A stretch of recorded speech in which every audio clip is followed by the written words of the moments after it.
अस्सलाम वालेकुम, मेरा नाम है जहां हाशमी और ये है Honda N wagon custom 2023 model. ये एन वैगन की सेकंड जनरेशन है और ये इस गाड़ी का फेसलिफ्ट वाला वर्जन है जो कि 2022 के बाद से आना शुरू हुआ था।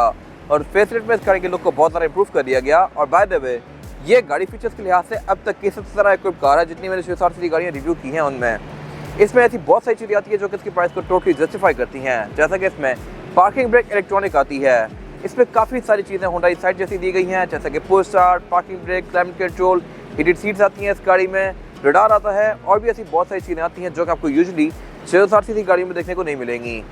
ये सारी चीज़ें मैं आगे कवर करूँगा इस रिव्यू के अंदर। फिलहाल अगर बात कीजिए सबसे इंपॉर्टेंट चीज़ की तो वो है इस गाड़ी की प्राइस। इसकी डिमांड 42 लाख रुपए है और अगर आपने इसके बारे में कोई इन्फॉर्मेशन लेनी है तो आप इस दिए गए नंबर पर कॉल कर सकते हैं या फिर आप साइकिल मोटरस्पोर्ट को विजिट कर सकते हैं। साइकिल मोटरस्पोर्ट की टोटल 2 ब्रांचेस हैं, एक रावलपिंडी में जीटी रोड पे और फिर एक रावलपिंडी में मरी रोड पे। इन दोनों ही ब्रांचेस पे गाड़ियों की बाइंग एंड सेलिंग के साथ साथ गाड़ियों के काम भी किए जाते हैं, जैसे कि tints, wrap, ceramic coating, PPF, graphene coating.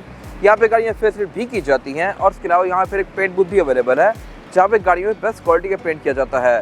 तो गाड़ियों की मॉडिफिकेशन या बाइंग एंड सेलिंग के किसी भी तरह के काम के लिए cycle Motors and cycle motorsports is the place.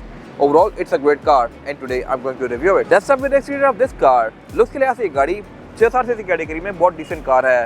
N wagon की जो फर्स्ट जनरेशन थी वो भी काफ़ी ज़्यादा पॉपुलर थी। ये सेकंड जनरेशन है और इसका फेसलिफ्ट वर्जन भी लुक्स के लिहाज से मेरे ख्याल से काफ़ी अच्छा है। प्री फेसलिफ्ट कार थोड़ी सी कंट्रोवर्शियल थी। खैर, अगर बात कीजिए इस गाड़ी के फ्रंट लुक की तो इस पे होंडा की बहुत ज़्यादा डिज़ाइन लैंग्वेज फॉलो की गई हैं। इस तरह से इस गाड़ी की हेडलाइट्स जो है इसमें 3 पॉइंट्स आते हैं, जैसे कि अब होंडा की मोस्टली नई गाड़ियों में आ रहे हैं। अगर आप सिविक देखें, एचआरवी देखें, विजल देखें या ये गाड़ी देखें, इन सारी गाड़ियों की हेडलाइट्स में एक चीज़ कॉमन है और वो ये है कि 2 पॉइंट्स लो के होते हैं और 1 पॉइंट हाई का होता है।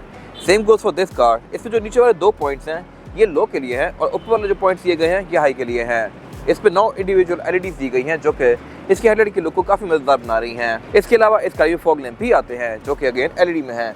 यहाँ पे नीचे दिए गए हैं और ये एचआरवी जैसे ही हैं। इसके अलावा फ्रंट पे इसकी ये ग्रिल दी गई है, क्रोम काफ़ी सारा यूज़ किया गया है और उसमें फ्रंट पे पार्किंग सेंसर्स नहीं आते, लेकिन इसके अलावा बहुत सारे फीचर आते हैं।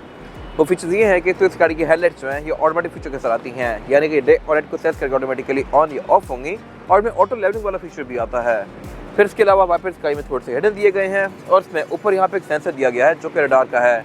ये इस गाड़ी के बहुत सारे फीचर्स को इनेबल करता है। वो फीचर्स क्या क्या है मैं आगे कवर करूंगा इस रिव्यू के अंदर। बाकी बोर्ड इस गाड़ी काफ़ी मिनिएचर सा है और अगर आप इसको खोलें तो ये लिटरली इतना सा बोर्ड होता है। इसके बाद अगर बात कीजिए इस गाड़ी की साइड प्रोफाइल की तो ये फीचर्स के लिहाज से बहुत ज़्यादा इक्विप्ड है। इस तरह से कि इस गाड़ी की साइड में रिट्रैक्टेबल है, एडजस्टेबल है, इनमें ऑटो का फीचर भी आता है और इसके अलावा साइज के लिहाज से गाड़ी अच्छी खासी ऊंची है। ये गाड़ी अलॉय व्हील ऑफर करती है जो कि डुअल कॉम्बिनेशन में है और इसके अलावा इसमें साइड स्कर्ट्स भी आती हैं जो कि इसकी लुक को बेहतर बना रही हैं। और अगर बात कीजिए इस गाड़ी की एब्सोल्यूट साइड प्रोफाइल की तो ये लुक्स के लिहाज से डिसेंट सी है। ये गाड़ी बिल्कुल बॉक्सी शेप देती है और साइज के लिहाज से गाड़ी बहुत ज़्यादा ऊंची है।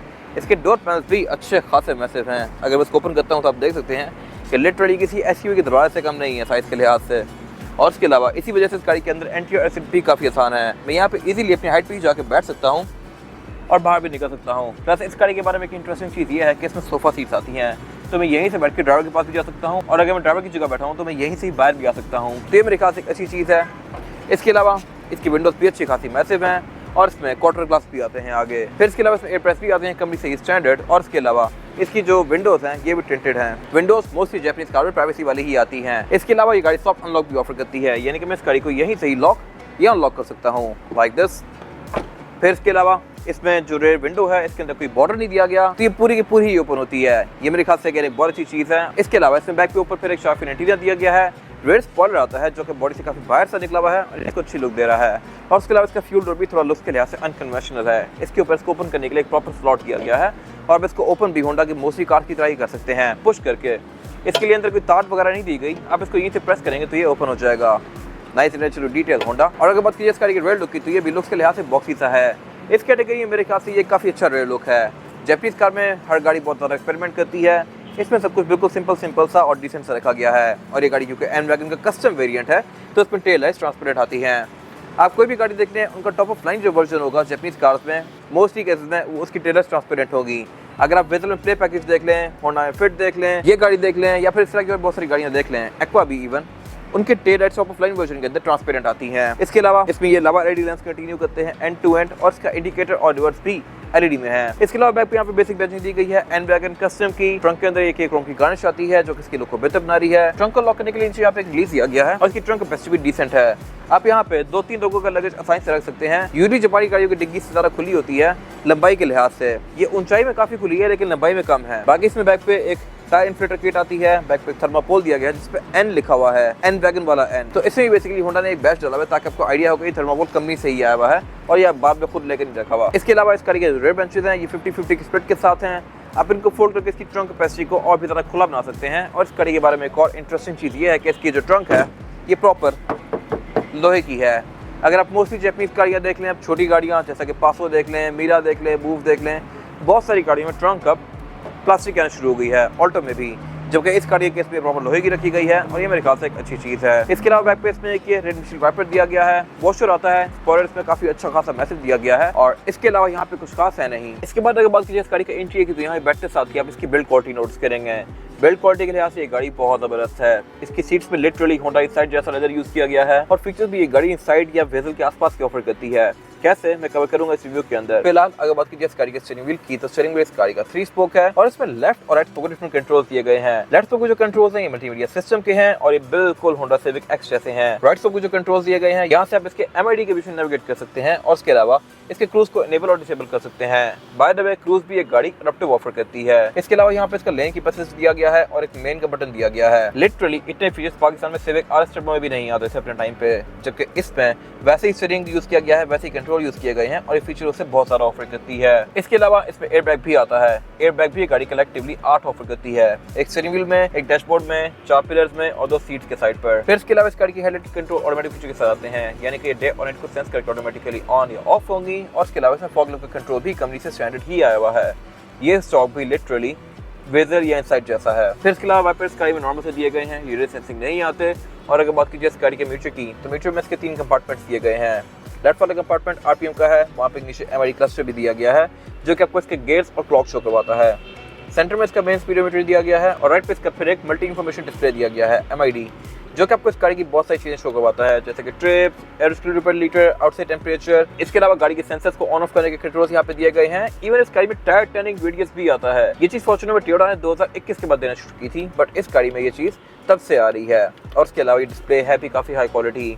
इसकी आप इवन ब्राइटनेस को भी कम या ज्यादा कर सकते हैं, होंडा की मोस्टली कार्स की तरह। इसके अलावा अगर बात कीजिए मीटर की हाउसिंग की, तो ये सारी ही चीप प्लास्टिक की फिनिश में है और डैशबोर्ड इसके साइज के लिहाज से अच्छा खासा बड़ा दिया गया है। डैशबोर्ड के सेंटर में इसकी एक फ्लोटिंग मल्टीमीडिया स्क्रीन दी गई है जो कि गैदर्स की है।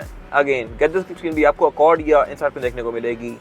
फीचर्स के लिहाज से स्क्रीन डिसेंट है, इस तरह से कि इसमें ब्लूटूथ, ऑक्स, नेविगेशन, USB और इसके अलावा CD भी डलती है। अब इसकी CD को भी यहाँ से डालिए निकाल सकते हैं इसको चेक करके। मैं इसको ओपन कर सकता हूँ, ये इस तरह से ओपन होता है और फिर यहाँ पे CD डाल सकता हूँ, ये मेमोरी कार्ड डाल सकता हूँ। बंद भी मैं इसको यूँ ही करूँगा और ये किसी भी एंड्रॉइड पैनल वगैरह से बहुत सारा बेहतर है। फिर इसके अलावा ये गाड़ी आपको इसका रेयर का व्यू भी देती है और अगेन रेयर का व्यू भी ये गाड़ी आपको वेजल या इनसाइड की तरह देती है, इस तरह से कि इसमें रिवर्स कैमरा काफ़ी हाई क्वालिटी है और उसमें 3 व्यूज़ आते हैं, एक नॉर्मल व्यू, एक फिश आई व्यू और एक टॉप डाउन व्यू। ये तीनों व्यूज़ आपको बहुत सारा हेल्प करते हैं रिवर्स करते हुए। और रेयर पार्किंग सेंसर्स का डिस्प्ले भी आपको यहीं पे देती है और ये भी 3 अलग अलग डायमेंशन में देती है। ये नहीं कि बस से ये सिर्फ बीप करेगी कि गाड़ी हिट होने वाली है, ये बताएगी गाड़ी कहाँ से हिट होने वाली है। लेफ्ट की वार्निंग अलग आएगी, सेंटर की अलग आएगी, राइट की अलग आएगी और ये फिर ग्रीन, येलो और रेड होती है। इसके अलावा स्क्रीन से नीचे फिर देखिए इसका हेडलाइट बटन दिया गया है, एक ग्लॉस ग्रे कलर का पैनल दिया गया है।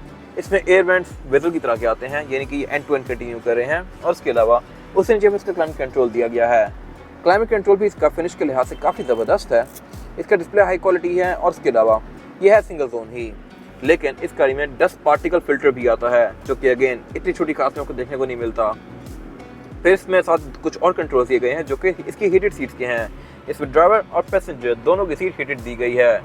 ये चीज़ आपको कुछ गाड़ियों में देखने को मिलती है, लेकिन वो गाड़ियाँ मोस्टली हाई एंड होती हैं 64cc कैटेगरी में। This car is no different. लेकिन उसके साथ जो चीज़ दी गई है वो आपको मोस्टली कार में देखने को नहीं मिलेगी और वो है इसकी इलेक्ट्रॉनिक पार्किंग ब्रेक। ये लिटरली पहली कार है जिसमें इलेक्ट्रॉनिक पार्किंग ब्रेक दी गई है इस कैटेगरी में, 64cc की कैटेगरी में। इसको मैं एंगेज और डिसएंगेज वैसे ही कर सकता हूँ जैसा कि आप सिविक या विजल वगैरह में करते हैं। यहाँ पे ब्रेक होल्ड भी दिया गया है और ब्रेक होल्ड भी एक काफ़ी यूजफुल फीचर है। ये बेसिकली ब्रेक को दबा के रखता है तब तक जब तक आप ब्रेक से पाँव उठाकर रेस को नहीं देते। फिर इसके अलावा साथ यहाँ पे कॉन मोड दिया गया है जैसा कि अगेन सिविक में आता था और इससे पीछे गेयर सिलेक्टर दिया गया है। इसमें जो गेयर सिलेक्शन है वो है P, R, N, D और S। ये सारे गियर सेल्फ एक्सप्लेनेटरी हैं और इसके अलावा इसमें ट्रांसमिशन CVT आती है, इसलिए इसमें ये डैशबोर्ड गियर दिया गया है। इस गियर के साथ यहाँ पे इसके 2 पावर आउटलेट दिए गए हैं, USB इनपुट दिया गया है और एक काफ़ी बड़ा सारा स्टोरेज एरिया दिया गया है जो कि ओपन ही है। लेकिन अगर आपको कुछ सिक्योर रखना है तो आप उसके नीचे दी गई ड्रॉर को यूज़ कर सकते हैं। ड्रॉर भी इसकी अच्छी खासी स्पेशियस है। फिर इसके अलावा उससे नीचे यहाँ पे इसका एक ये 12 वोल्ट का पावर आउटलेट दिया गया है, यहाँ पर एक ये इसका कप होल्डर दिया गया है और उससे नीचे इसकी एक ड्रॉर दी गई है और सेंटर वाला एरिया इस गाड़ी में ओपन ही है। मैं यहीं से बैठ के लेफ्ट जा सकता हूँ, लेफ्ट से राइट आ सकता हूँ। मैट्स भी इस गाड़ी में एन वैगन के ब्रांडेड हैं और उसके अलावा सीट्स भी इस गाड़ी की सेंटर से फ्लैट ही हैं। इसमें बेसिकली एक आर्मरेस्ट दिया गया है जिसको निकाल के मैं यूज़ कर सकता हूँ एज एन आर्मरेस्ट और इसको फोल्ड बैक करके मैं यहाँ पे एक और बंदा भी उठा सकता हूँ ट्रक की तरह। फ्रंट पे 3 लोग बैठ सकते हैं इस गाड़ी में, तो इस गाड़ी में कलेक्टिवली आप 6 लोगों को भी एडजस्ट कर सकते हैं। इसके अलावा ड्राइवर का पोर्शन काफी बड़ा है और अगर बात कीजिए इस गाड़ी की सीट्स की तो सीट्स इस गाड़ी की सारी ही लेदर की फिनिश में है। ये लेदर भी काफी हाई क्वालिटी है जापानीज कार्स की तरह। और इसके अलावा इसके सेंटर में फिर एक ये फ्रिल दी गई है जैसा कि इस एरा की सिविक में आ रही थी। हेडरेस्ट भी इसकी काफी हाई क्वालिटी है और ये सीट से अलग हैं। यूजुअली आपको 660 सीसी गाड़ियों में हेडरेस्ट सीट के साथ जुड़े हुए ही नजर आएंगे, सीट सिंगल ही पीस में होती हैं, बट इसमें ऐसा नहीं है। और अगर बात कीजिए इस गाड़ी के डोर्स की तो डोर भी इस गाड़ी के अच्छे खासे मैसिव हैं और इसमें आर्मरेस्ट के ऊपर फैब्रिक दिया गया है। ये मेरे खास एक वियर्ड चीज है। जिन गाड़ियों की सीट्स में लेदर आता है उनमें आर्मरेस्ट में भी लेदर आता है, जिनमें सीट्स पे फैब्रिक आता है उनमें आर्मरेस्ट पे फैब्रिक आता है, बट इस कार के केस में ये डिफरेंट है। सीट्स पे लेदर है, आर्मरेस्ट पे फैब्रिक है। बाकी इसकी डोर हैंडल क्रोम की फिनिश में है। विंडोज कार में ड्राइवर वाली सिंगल टैप वाली आती है। बाकी सारी विंडोज नॉर्मली आप इलेक्ट्रॉनिकली अनलॉक कर सकते हैं। इसके साथ मेरा भी रिट्रैक्टेबल है, यानी कि मैं इनको गाड़ी के अंदर बैठ के फोल्ड अनफोल्ड कर सकता हूँ। इनमें ऑटो वाला फीचर भी आता है और उसके अलावा फिर इसकी यहाँ पे पुश स्टार्ट दिया गया है। पुश स्टार्ट भी एक गाड़ी होंडा की मोस्टली कार जैसा ही ऑफर करती है और ये काफी अच्छे से इल्यूमिनेट करता है। फिर इसके अलावा साथ यहाँ पे इसका ट्रैक्शन कंट्रोल दिया गया है, पार्किंग सेंसर्स को ऑन ऑफ करने का स्विच दिया गया है, लेन डिपार्चर असिस्ट दिया गया है और डार्क ऑफ करने का कंट्रोल दिया गया है। फिर इसके अलावा इस गाड़ी की हेडलाइट की हाइट को भी आप एडजस्ट कर सकते हैं। और अगर बात कीजिए इसके वैनिटी मिरर की तो इसमें ड्राइवर और पैसेंजर दोनों के लिए दिए गए हैं, लेकिन लाइट इन दोनों में नहीं आती। ये बेसिकली वैसे ही वैनिटी मिरर है जैसा कि इसकी बड़ी कार्स में आते हैं और उनमें लाइट्स आती हैं, बट ये गाड़ी क्योंकि इतनी छोटी है और उसमें लाइट निकाल ली गई तो यहाँ पे उसका ब्लैंक स्लॉट दिया हुआ है। फिर इसके अलावा अगर बात कीजिए इसकी रूफ की तो ये कारपेट की फिनिश में है और इसके अलावा इसके सेंटर में केबिन लाइट दी गई है और इसके अलावा यहाँ पे कुछ खास है नहीं। इसके बाद अगर बात कीजिए स्काई में रेड पैसेंजर्स के लिए सीटिंग कैपेसिटी की तो ये बैक पे काफी डिसेंट है। मेरे पास लेगरूम का यहाँ पे बिल्कुल भी कोई इशू नहीं है और हेडरूम का भी, तो यहाँ पे किसी भी हाइट का बंदा आराम से बैठ सकता है। लेकिन यहाँ पे 2 लोग बहुत ज़्यादा कंफर्टेबली बैठेंगे, 3 लोग ज़्यादा कंफर्टेबल नहीं होंगे क्योंकि गाड़ी चौड़ाई में कोई खास चौड़ी नहीं है। इसके अलावा इसमें फ्लोर बेड फ्लैट आता है तो आप यहाँ पे 3 लोगों को एडजस्ट कर सकते हैं। बाकी इसमें डोर पैनल सारे प्लास्टिक की फिनिश में आते हैं, लेकिन गाड़ी क्योंकि इकोनॉमिकल सेक्टर की कार है तो इसमें बिल्ड क्वालिटी की बहुत ज़्यादा मैटर नहीं करती, बट स्टिल इसमें सीट्स वगैरह बहुत सारा वर्क किया गया है। इसके अलावा इसके डोर हैंडल्स के अंदर क्रोम आता है, डोर में कप होल्डर्स भी दिए गए हैं। बैक पे गाड़ी स्पीकर्स भी ऑफर करती है और इसके रेयर सीट्स भी 50-50 के स्प्लिट के साथ हैं। इनको आप फोल्ड करके इसकी ट्रंक कैपेसिटी को ज़्यादा स्पेशियस बना सकते हैं। इसके अलावा ये गाड़ी बैक पे हेडरेस्ट भी ऑफर करती है, बैक पे एयर बैग्स भी आते हैं, सीट बेल्ट्स भी आती हैं, आरएसएफएक्स के पोर्ट्स भी आते हैं और बाकी यहाँ पे कुछ खास है नहीं। इसके बाद अगर बात कीजिए इस गाड़ी के इंजन की तो इंजन इस गाड़ी में 660 सीसी आता है और इस पर होंडा की बैजिंग भी दी गई है। यूजुअली आप जो 660 सीसी गाड़ियों का इंजन देखते हैं उन पर कोई बैजिंग नहीं होती। बेशक आप मीरा अगर देखें, वैगन आर का देखें, जो मर्जी गाड़ी देखें, उनके इंजन देखने में ऐसा लगता है कि यूनिवर्सल सा इंजन है, एक इंजन बनाया है और वो हर गाड़ी में डाल दिया है। सबकी शक्ल सेम होती है, किसी पे कोई बैजिंग नहीं होती, बट इस गाड़ी में प्रॉपर एक होंडा का बैज दिया गया है और फिर टर्बो वर्जन आते हैं उन पे ऊपर अर्थ ग्रीस का बैच भी दिया गया होता है। बाकी अगर बात कीजिए इस गाड़ी के इंजन की तो ये 3 सिलेंडर है, 660 सीसी है और नॉन टर्बो है। इसमें 2 इंजन आते हैं, turbo, non turbo. Non turbo वाली कार जो कि ये गाड़ी है ये 58 हॉर्स पावर प्रोड्यूस करती है और जिसमें टर्बो वाली कार आती है वो गाड़ी 63 हॉर्स पावर प्रोड्यूस करती है। हॉर्स पावर सफिशिएंट है बॉडी साइज के लिहाज से। अगर बात कीजिए एवरेज की तो ये गाड़ी आपको आराम से 20 से 25 तक की दे सकती है। फिलहाल भी ये गाड़ी मीटर पे एवरेज 20 की शो करवा रही है। अगर आप इसको प्यार से यूज़ करें तो ये गाड़ी 24-25 भी जा सकती है, जो कि बहुत अच्छी एवरेज है बॉडी साइज के लिहाज से।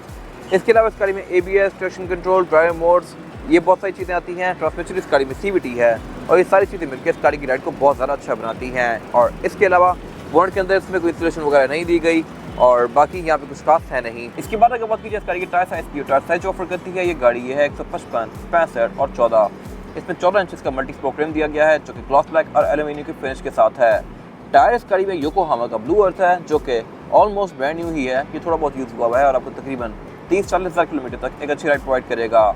बाकी ये गाड़ी क्योंकि 660 सीसी है तो इसमें 14 इंचेस का है। ये गाड़ी फ्रंट पे डिस्क ब्रेक ऑफर करती है, बैक पे इसमें ड्रम ब्रेक्स भी आती हैं, लेकिन इस गाड़ी में ABS और ट्रैक्शन कंट्रोल प्लस रेडार इस तरह की चीज़ें आती हैं जो कि इसकी राइड को बहुत ज़्यादा बेहतर बनाती हैं। और इसके अलावा यहाँ पे कुछ खास है नहीं। ये था आज का रिव्यू। अगर आपको ये रिव्यू पसंद आया तो इस वीडियो को लाइक कीजिए, मेरे चैनल को सब्सक्राइब कीजिए और अगर आपके पास गाड़ी से रिलेटेड कोई भी राय है तो उसको कमेंट सेक्शन में शेयर जरूर कीजिएगा ताकि वो लोग जो गाड़ी लेने वाले हैं वो आपकी राय से फ़ायदा उठा सकें। अपना ख्याल रखिएगा। Thank you.